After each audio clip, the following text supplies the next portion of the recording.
So hello class 8 এর আমার ভাই বোনেরা, আশা করছি তোমার সবাই ভালো আছো। Welcome to R K home tuition.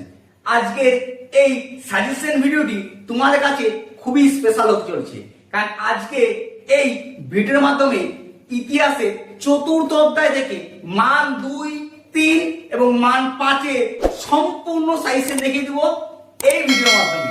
এই সাজেশনগুলো তোমরা দেখে গেলে সেকেন্ড ইউনিট টেস্ট আর তোমাদের ফাইনাল থার্ড ইউনিট টেস্টের জন্য অনেক অনেক ইম্পর্টেন্ট হয়ে চলেছে এই প্রশ্নগুলি। একটি প্রশ্ন কিন্তু মিস করো না, মিস করলে অনেক মিস হয়ে যাবে। এক একটি প্রশ্ন ভালো করে খাতায় নোট ডাউন করে নাও, আর এই প্রশ্নগুলি প্র্যাকটিস করো। 100% গ্যারান্টি তোমাদের স্কুলে যেমনই টাফ প্রশ্ন দেখ, তুমি প্রতিটা প্রশ্নের উত্তর লিখে আসবে। এক একটি প্রশ্ন ভালো করে দেখে নাও। চলো তোমাদের সময় বেশি নষ্ট না করে আজকে সাজেশনগুলি ঝটপট শুরু করে।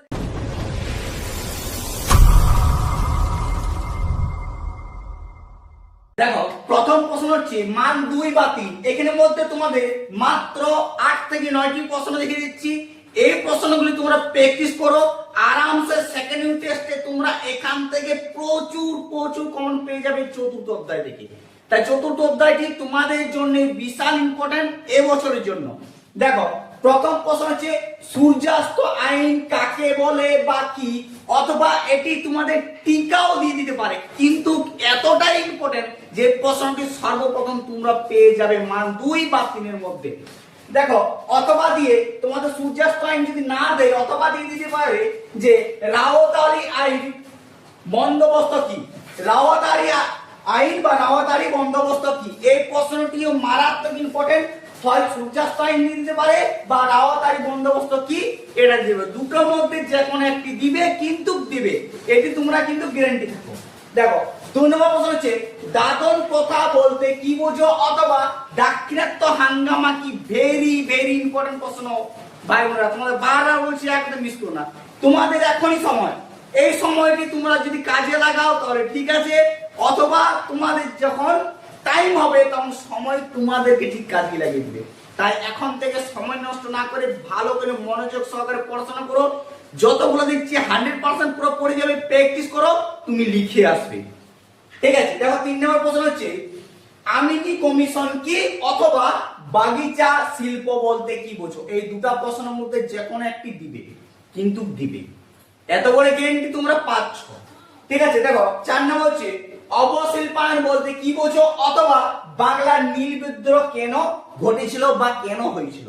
এই প্রশ্নটি মারাত্মক ইম্পর্টেন্ট প্রশ্ন। এই দুটোর মধ্যে যে কোনো একটি দিবে, বারবার বলছি প্রশ্নগুলো মিস করবে না, 2 বা 3 এর মধ্যে পেয়ে যাবে আরামসে। দেখো, 5 নম্বর হচ্ছে ভারতের রেলপথ নির্মাণের সুবিধা বা কোন সময় কুফল বা সুফল, এই দুটি দিতে পারে। হয় সুবিধা দেবে না সুফল দেবে, দুটি আলোচনা করে। এরকম ভাবে তোমাদের প্রশ্ন দিবে, কি দিবে, ভারতের রেলপথ নির্মাণের সুবিধা আলোচনা করা বা ভারতের রেলপথ নির্মাণের সুফল, দুটি আলোচনা করা। এরকম ভাবে তোমাদের প্রশ্নটি দিবে, কিন্তু দিয়ে দিবে। ঠিক আছে। দেখো, 6 নম্বর প্রশ্ন হচ্ছে কৃষির বাণিজ্যিকীকরণ বলতে কি বোঝো। এই প্রশ্নটি বিশাল ইম্পর্টেন্ট, তোমাদের এটি আসতে চলেছে 2026-এ। তোমরা এটি লিখে রাখো ভালো করে। ঠিক আছে, ভেরি ভেরি ইম্পর্টেন্ট, একদম কিন্তু মিস করবে না। দেখো, 7 নম্বর হচ্ছে চিরস্থায়ী বন্দোবস্ত ফলাফল লেখো বা কুফল দুটি লেখো, অথবা চিরস্থায়ী বন্দোবস্ত কাকে বলে। এই তিনটির মধ্যে যে কোনো একটি তোমাদের পড়ছে, এটি সিওর থাকো। বাড়তি তোমাদের কোনো সাজেশন প্রয়োজনে নেই। এই সাজেশনগুলো একবার হলো ভালো করে প্র্যাকটিস করে যাও। এত বড় জ্ঞান দিচ্ছি, তো ফার্স্ট ইউনিটে যেমন কমন পেয়েছো সেরকম পুরো 100% সিওর কমন পেয়ে যাবে। ঠিক আছে। দেখো, 8 নম্বর প্রশ্ন হচ্ছে চিরস্থায়ী বন্দোবস্ত কাকে বলে। বললাম চিরস্থায়ী বন্দোবস্ত ফলাফল লেখো, অথবা কুফল কি, বা কুফল দুটি কুফল লেখো, বা দ্বিতীয়বারে যে চিরস্থায়ী বন্দোবস্ত কাকে বলে, অথবা সম্পদের বহিরাগমন কাকে বলে।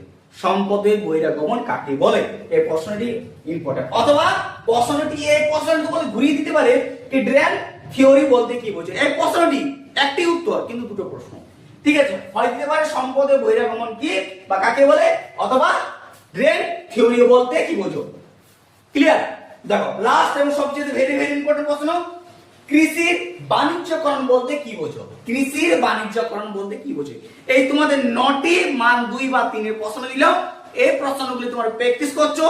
ঠিক আছে, আশা করছি 100% তোমরা কম পেয়ে যাবে। এরপর চলো তোমাদের মান 5-এর প্রশ্নগুলি দেখে দিই। ওই প্রশ্নগুলি ভালো করে প্র্যাকটিস করো। তোমাদের চতুর্থ অধ্যায় থেকে সেকেন্ড টেস্ট এবং ফাইনাল আর কোনো প্রশ্নের প্রয়োজন পড়বে না।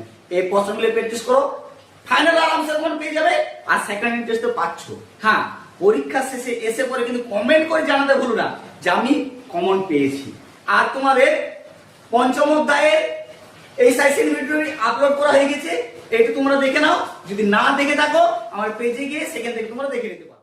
ক্লাস 8 এর আমার ভাই বোনেরা, তোমাদের মান 5-এ মাত্র 4টি দিচ্ছি, ঠিক আছে? আর এক্সট্রা দুটো দেখিয়ে দেবো। এই কটি করো, চতুর্থ অধ্যায় থেকে এখান থেকে তোমরা কমন পেয়ে যাবে আরামসে।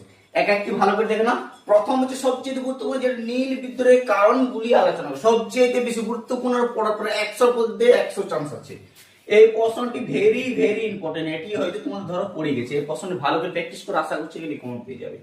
2 নম্বর দেখো, ভারতের ব্রিটিশ ইস্ট ইন্ডিয়া কোম্পানির আমলে দেশীয় শিল্পের অবক্ষয়ের কারণ কি ছিল? এটিও কিন্তু ভেরি ভেরি ইম্পর্টেন্ট, অনেক গুরুত্বপূর্ণ এই প্রশ্ন দুটি মান 5-এর পড়ার জন্য, ফার্স্ট ইউনিট টেস্ট এবং সেকেন্ড ইউনিট টেস্ট এবং ফাইনাল জন্য, ঠিক আছে?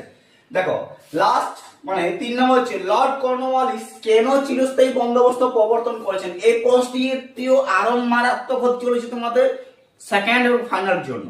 সেকেন্ড তো ধরো পড়েই যাবে এগুলোর মধ্যে, ফাইনালেও পড়বার চান্স আছে, অনেক গুরুত্বপূর্ণ, ঠিক আছে? কিন্তু একদম মিস করবে না। দেখো লাস্ট প্রশ্ন হচ্ছে ভারতের রেলপথ সম্প্রসারণের ক্ষেত্রে গ্যারান্টি প্রথা বা গ্যারান্টি ব্যবস্থার ভূমিকা লেখো। এই যে 4টি তোমাদের প্রশ্ন দিলাম মান 5-এর, এই 4টি প্রশ্ন ভালো করে প্র্যাকটিস করো। আর দুটি প্রশ্ন তোমাদেরকে দেখিয়ে দিচ্ছি, সেই দুটি প্রশ্ন ভালো করে প্র্যাকটিস করো। আর পরবর্তী ভিডিওর জন্য অবশ্যই সাবস্ক্রাইব করে দিয়ে নোটিফিকেশন অন করে পাশে থেকো, কারণ যখন আমি ভিডিও আপলোড করবো সর্বপ্রথম তুমি পেয়ে যাবে।